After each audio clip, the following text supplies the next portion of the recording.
We're doing some new video formats. We're going to be getting some new equipment to make nicer videos for next season, but this is what I got right now. And I look a mess because farmers markets and harvesting and I'm tired and whatever. So I'm going to show you some things. So tonight I'm working on a bouquet, a hand-tied bouquet, but like a bridal bouquet, similar to that, actually exactly like that. And I'm doing it for a senior picture event, or for this girl's senior pictures. She wanted a wildflower theme. So I have some wildflower type things that I got here, and I'll show you those. I have one bucket of stuff, all the different stuff, and we'll go over these. And then this bucket is from my yard, and then my friend Maria, she owns Wild Red Farm. So look that up on Facebook and give her a follow. She's also on Instagram, and she has a Facebook or a website. Sorry, my brain. Anyways, follow her because she does amazing stuff, and I'm gonna tag her in this post so you can follow her. So she allowed me to come to her farm last minute, and she allowed me to come pick some other stuff because she grows a lot more stuff that is good for wildflower. So we'll go over all these too. But yeah, so we're gonna make a cool bouquet that you'll see at the end. So I wanted to show you out of here some stuff. There is, for these, just some interest. We cut epithemia or cornflowers, and then all the petals were damaged because of the beetles and everything. So I just pull the damaged petals off and just use that part, and that brings some interest. This is a bush that we planted. Actually, I'm gonna show you one with the cool berries. It's called coral berry, and it grows these like little berries in the fall that kind of are a dusty pink color, so that's going to be cool to put in there. Some of this stuff I might not add. I might, when I start building, I just go with the flow, whatever I'm feeling. For greenery, this is like a dusty, soft viburnum that we grow. This is another piece of viburnum.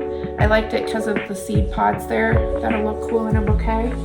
I have some small white zinnias, which are cute. Some Russian sage, which will look nice in there. Some yarrow. If you don't grow yarrow, you should look into it because it's really awesome. It's good for the bees. And it comes back every year, and it actually multiplies, so it's really nice. Not in like an invasive way either. It just is really nice. So this is some yarrow. So I grabbed a couple different colors, like a pink, rosy color. I also have some white down in there. And then, let's see. These are Veronica. So I'm gonna throw a couple of those in there. These are perennial bushes too, so look into these. They come in pink, white, and blue mainly, and some purples, I believe. These, which are Chinese forget-me-nots, which we're new to growing these this year. They go kind of limp sometimes, but once I put them in the cooler, they perk right up. So, this is everything gets tangled. Some calendula. Those are good to grow, but they get like sticky stems, so just be aware of that. And bugs love them because of that, those sticky. This is just a branch from my smoke bush tree. I mean, we have a really big one, so that's been awesome. This we are growing, so this is blue globe thistle. It's a form of trachelium is the botanical name, and we're growing it. It's even got a blue stem. It dries and it looks just like this, and you'd think it'd be like sharp, but it's not. It's soft. It's like feels like plastic actually. Anyways, we're growing. I think we planted 50 of these plants, but for them to get big enough to produce, it's about 3 years. So I had these shipped in this week for subscriber bouquets. Oh, and then I don't know if I'll use this or not because it's not really a wildflower, but I might. Our our magnolia tree is blooming right now, so this one's not quite open. I might throw it in, it's really pretty. And the last one for my bucket, there's other stuff in here on the net, but this is Sweet William dianthus. So the dianthus family is things like carnations, and Sweet William is actually part of it. Actually, the stem is similar to a carnation, but it has a really sweet smell, so that's really perfect. And then we're going to talk about, so there's some other just odds and ends in my buckets.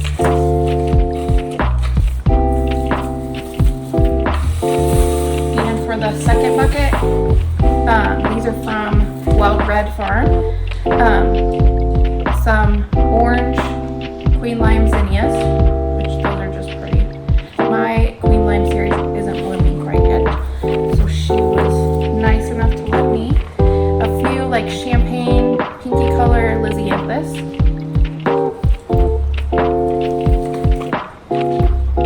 A few stems of lavender. Some of this cool filler, which is, sorry, everything's tangled. This, which has like a dusty pink as it gets towards fall, but it's cress. It's a form of cress. This big stem is amaranth. I think this one's green tassels amaranth, but it's so cool. It looks like carpet fibers almost. It's really cool. We haven't grown this year because you can tell by the stalk. It takes a lot of space, and we do everything in town in our yard, so that's hard for us. But we're gonna plant some next year because it is cool in like wedding work and different things. So we'll try to tuck some of that in. We'll see how it looks. I do have all of this. It doesn't mean that it's all gonna end up in the bouquet. It's kind of like art when you start making it, and you just go with it, whatever you're feeling at the time, and you don't necessarily have to use everything. These are Nigella, which this is what the flower looks like, this white one. They come in white, blues, mainly lavender kind of. And then when the flower's done, they do these awesome pods. They're really cool to put like texture in a bouquet. We have a few different colors. This is a cranberry color Rubenza Cosmo. We have a couple of those in different stages we'll throw in maybe.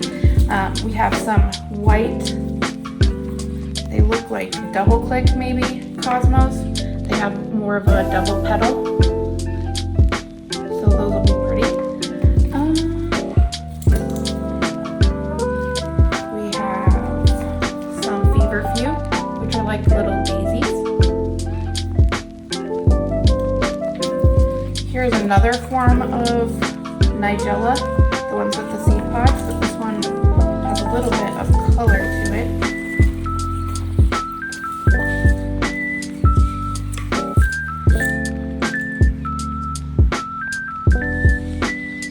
Doesn't look like much on there, but it is cool.